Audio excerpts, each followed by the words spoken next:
सम्पूर्णमा नमस्कार। म सुशील बस्याल, राष्ट्रप्रेमी। यति बेला पाल्पाको बगनासकाली गाउँपालिका वार्ड नम्बर 9 चापपानीमा छु। यति बेला मसँग एकजना भाइ हुनुहुन्छ र यतापट्टि उहाँको बुवा हुनुहुन्छ। असाध्यै राम्रो गीत गाउँछन् भाइले। हामी भाइको गीत पनि सुन्नेछौँ। भाइसँग हामी केही संक्षिप्त कुराकानी पनि हामी गर्नेछौँ। भाइको नाम? रोहित परियार। रोहित परियार। हजुरको नाम? विनोद परियार। विनोद परियार। रोहित परियार एउटा यस्तो नाम हो जसले गीत सङ्गीतलाई असाध्यै मन पराउँछन्। तर यो बिचमा पनि गीत सङ्गीतलाई अझै अगाडि बढाउनको लागि यसमा पनि धेरै बाधा अडचनहरू आइपरिरहेका छन्। हो, यही विषयलाई लिएर आज हामी केही बेर कुराकानी गर्नेछौँ। रोहित परियार कति कक्षामा पढ्नुहुन्छ? 9 कक्षामा। 9 कक्षामा पढ्नुहुन्छ। अनि रोल नम्बर कति हो? Roll number 3। 3। राम्रो पढ्नुहुन्छ? हस्। राम्रो पढिराख्नु भएको छ? हजुर। अनि गीत गाउनुहुन्छ है? हजुर। हजुरको मैले एउटा दुईवटा गीत पनि सुनिराखेका थिएँ। एकदमै राम्रो गीत गाउनुहुन्छ। हजुर। है, एउटा गीत गाएर सुनाउनु न त सुरुमै। कुन गीत गाउनुहुन्छ? यो प्रकाश सपुत दाइले गाएको एउटा गीत गाउँछु। मैले राष्ट्रिय गीत गाउँछु। राष्ट्रिय गीत गाउने है? ओके ल, एउटा राष्ट्रिय गीत गाएर सुनाउनु न त। भूगोलपन विकट मेरो जातिपन तल्लो, एकै बारको यो जिन्दगी बनाइदियो खल्लो। ठुलालाई छैन सैभोग, सानालाई होइन, के तन्त्र आयो भन्छन् मलाई आए छैन। हामीलाई के नै सुख छ र, सक्नेले गर नसक्ने मर, तर मेरो पनि होइन र, यो देश मेरो पनि होइन र, मेरो पनि होइन र, यो देश मेरो पनि होइन र। आहा, कति राम्रो गीत, राष्ट्रभक्ति गीत, जुन गीतले अहिले असाध्यै बजारमा मार्केट पनि खाइरहेको छ। किनभने देश आज यो जेनजीको आन्दोलन सँगसँगै राष्ट्रप्रति आज माया गर्ने धेरै युवाहरू आज लागिरहनु भएको छ। तपाईँ कति वर्षको पुग्नुभयो? म 14। 14 वर्ष। अब तपाईँ पनि जेनजी नै हो। वास्तवमा चाहिँ जेनजी युवाहरूको यो तागत पनि हो के? एकदमै राम्रो छ। बाबुको प्रतिभा असाध्यै राम्रो छ। के भन्नुहुन्छ बुवाले यतापट्टि? बाबुको यति राम्रो प्रतिभा छ। हजुर, अब के भन्नु छ, अलि सानैदेखि बाबुको स्वर राम्रै थियो। अनि यहाँ हाम्रो स्कुलमा पनि अलिअलि गीत गाउँदै गर्थे। त्यसपछि स्कुलमा गीत गाएर फेरि पालिकासम्म पनि गीत गाउन पुगे।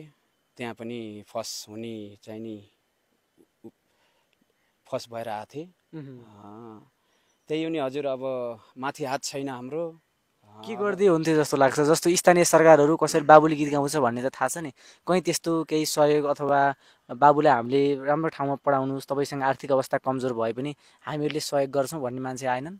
नै, त्यस्तो कोही पनि आउनु भएन। त्यस्तो कोही अगर आइदिनु भयो, अगर भगवान्ले कसैलाई यस्तो चाहिँ नि कला रहेछ बाबुको भनेर कसैले तान्न खोज्नु भयो भने त खुसी खुसी पठाउनु आउनुहुन्छ, पक्कै पनि आउनुहुन्छ। किनभने यति राम्रो बाबु छन्, यति राम्रो गीत गाउनुहुन्छ। यो भगवान्ले दिएको एउटा वरदान पनि हो। यति राम्रो स्वर छ, यति राम्रो छ। के छ, गीत गाउन असाध्यै मनपर्छ। अनि भोलि भविष्यमा ठुलो कलाकार बन्ने इच्छा छ बाबुको? को मनपर्छ तपाईँलाई देशमा जति पनि गीत गाउनुहुन्छ नि कलाकारहरू? अनि कसलाई मन पराउनुहुन्छ तपाईँले? विशेष मनपर्ने को हो? अर्जुन सापकोटा। अर्जुन सापकोटा। अर्जुन सापकोटा गीत आउँछ, गाउनुहुन्छ अहिले? एउटा गीत सुनाउनु न त। रातैभरि निन्द्रा छैन, आँखा झिमिक झिमिक, यसो आँखा जोड्यो भने सपनीमा तिमी बस्यौ अलग्गै, यता जवाना ढल्क्या ढलकै, यता जवाना ढल्क्या ढलकै, एकठै जवाना ढल्क्या ढलकै, यता जवाना ढल्क्या ढलकै। आहा, कति राम्रो स्वर। यो त आज त बसेर पुरै बाबुको गीत सुनिरहँ जस्तो लाग्ने। कति मिठो स्वर। अझै एउटा गीत सुनाउनु त, अझै एउटा गीत सुनाउनु त। राष्ट्रभक्ति गीत सुनाउनुहोस् त अझै एउटा। यो नेपाली सेरो चाली संसारमा लम्किन्छ,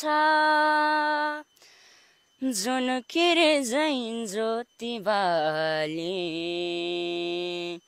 अन्धकारमा चम्किन्छ चाहे झुकोस् नीलो आकाश यो नेपाली झुक्दैन चाहे झुकोस् चिसो बतास यो नेपाली रोक्दैन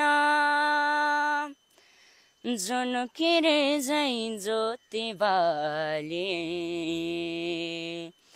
अन्धकारमा चम्किन्छ। आहा, कस्तो राम्रो राष्ट्रभक्ति गीत, कति मिठो स्वर। हामी देख्न चाहन्छौँ कि यो भाइ, यो ठाउँको भाइ, यो माटोको यही ठाउँमा हुर्किएको भाइ कुनै दिन देशको एउटा चर्चित कलाकार बन्नेछ। यसमा तपाईँ हामी सबैको हात छ, किनभने यो भाइलाई धेरै माथि पुर्याउने, एउटा राष्ट्रिय कलाकार बनाउने, देश तथा विदेशमा ख्याति प्राप्त बनाउने त्यो हामी सबैको दायित्व हो, त्यो कर्तव्य हो। यति राम्रो स्वर छ, के छ, के भयो, केही भन्न मन छ भाइलाई अरू? यति मिठो स्वर छ। मलाई त के भन्नु मन छ अनि म ठुलो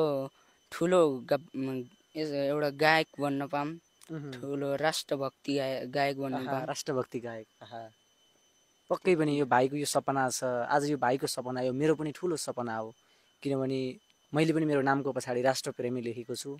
आज देशका हजारौँ युवाहरू राष्ट्रको माया लिएर हिँडिराख्नु भएको छ। आज देशमा धेरै परिवर्तन पनि भएको छ। यसमा तपाईँ हाम्रै हात छ, किनभने भाइलाई अगाडि बढाउने दायित्व हामी सबैको हो। जहाँ जाँदै एउटा गीत गाइदिनुहोस् न त।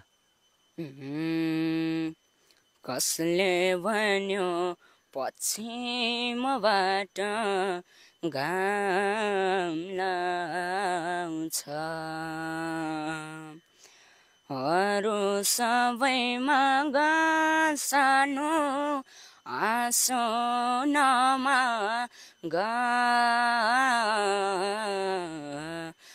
तिमीले छोडे पछि रुन काम लाउँछ अरू सबैमा सानो आँसो नमाग तिमीले छोडे पछि रुन काम लाउँछ। आहा, म त असाध्यै मन्त्रमुग्ध भएँ। यो भाइको गीत, भाइको यो गीत सङ्गीतप्रतिको लगाव, भाइको निरन्तर जाओस्। यसमा मेरो तर्फबाट मैले के गर्न सक्छु म भोलिका दिनमा गर्ने नै छु। भाइलाई मैले अघि पनि भने, आजको यो हाम्रो यो बगनासकाली 9 को रहित परियार भोलि देशको चर्चित कलाकारको टप 10 को लिस्टमा भाइ पक्कै पनि आउनेछन्। यति राम्रो स्वर छ। अझ यो स्वरलाई भाइले निखार्ता ल्याउँदै अगाडि बढ्नेछन्। भोलिका दिनमा धेरै माथि पुगेर लाग्नेछन्। सँगसँगै पढाइलाई पनि निरन्तरता दिने नै छन्। केही भन्न छ रोहितको बुवा, केही भन्नु छ? मलाई त केही भन्नु छैन। अब बाबुले गीताउँदै गरिरहन्, अब पढाइमा पनि निरन्तर ध्यान दिनै पर्यो। अब स्वर राम्रै छ। अब 1-2 ठाम 2-4 ठाम गीताउँदै हिँडेछन्। अब हेर्नुहोस् भगवानको आशीर्वादले अगर कहीँ ट्याक्क चाहिँ नि केही चान्स लाग्यो, देशभक्ति गीतमा चाहिँ नि केही अगाडि बढ्न पाउँछन् कि भन्ने आश राखेका छौँ। ठिक छ, असाध्यै खुसी लाग्यो। आज यति राम्रो कलाकार यो हाम्रै गाउँठाउँमा भाइको यति राम्रो कला छ। यो कलालाई विश्व सामु लैजाने दायित्व हामी सबैको हो।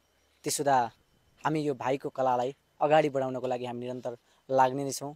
भाइप्रति ठुलो सम्मान छ, माया छ। भाइलाई अझै अगाडि बढाउने हामी सबैको दायित्व पनि हो। त्यसो हुँदा भाइलाई म साहित्यिक सँगसँगै शैक्षिक सफलताको शुभकामना पनि दिन चाहन्छु। तपाईँसँग गीत सङ्गीतलाई अझै माथि पुर्याउने केही आइडियाहरू छन् र भाइलाई अझ माथि पुगेको हेर्न चाहनुहुन्छ भने पक्कै पनि यो भिडियोलाई माया गरिदिनुहोस्, भाइलाई माया गरिदिनुहोस् र भाइलाई माथि पुर्याउनको लागि सहयोग गरिदिनुहोस्। धन्यवाद, नमस्कार।